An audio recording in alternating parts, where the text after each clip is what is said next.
అంటేనే అబద్దాల పుట్ట. ఆ పార్టీ మళ్ళీ ఇంకొక అబద్దానికి తెరలేపిందండి. వైసీపీ రంగులో ఉన్న బోట్లు గేట్లు గుద్దుకున్నాయని చెప్పి మళ్ళీ కూటమి పార్టీ వాళ్ళు అబద్దాలు మొదలెట్టేశారండి.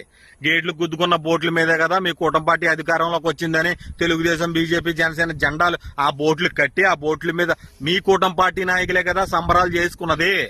ఆ బోట్ల మీద సంబరాలు చేసుకున్నది మీ కూటమి పార్టీ నాయకులు అయితే ఎందుకు మా వైఎస్ఆర్సీపీ పార్టీ మీద మీరు బురద జల్లే ప్రయత్నం చేస్తా ఉన్నారు? ఇంకెన్ని ఒకదాని తర్వాత అబద్దాలాడి ప్రజల్ని నమ్మించాలని చూస్తారు? చిత్తూరు రెవెన్యూ డిపార్ట్మెంట్ లో ఫైల్స్ తగలబెట్టేశారని వైసీపీని ఇరికించేద్దామని చూశారు, అది అవ్వలేదు. ఎక్కడి నుంచో ముంబై నుంచి ఒక లాపాకి తీసుకొచ్చి ఇక్కడ డ్రామాలు ఆడదామని చూశారు, అది వర్కౌట్ అవ్వలేదు. జగన్ గారి గేట్లు ఉన్నాయన్నా ఈవీఎం కూలీలు బుడమేరు గేట్లు లేవు అని చెప్పి అబద్దాలాడి దాన్ని డైవర్ట్ చేశారు, అది కూడా వర్కౌట్ అవ్వలేదు. ఇంకెన్ని అబద్దాలు ఆడతారు? ప్రజల్ని అబద్దాలతో నమ్మించాలని చూస్తారు. మీరు ఆడే అన్ని అబద్దాలని జనాలకు తెలిసి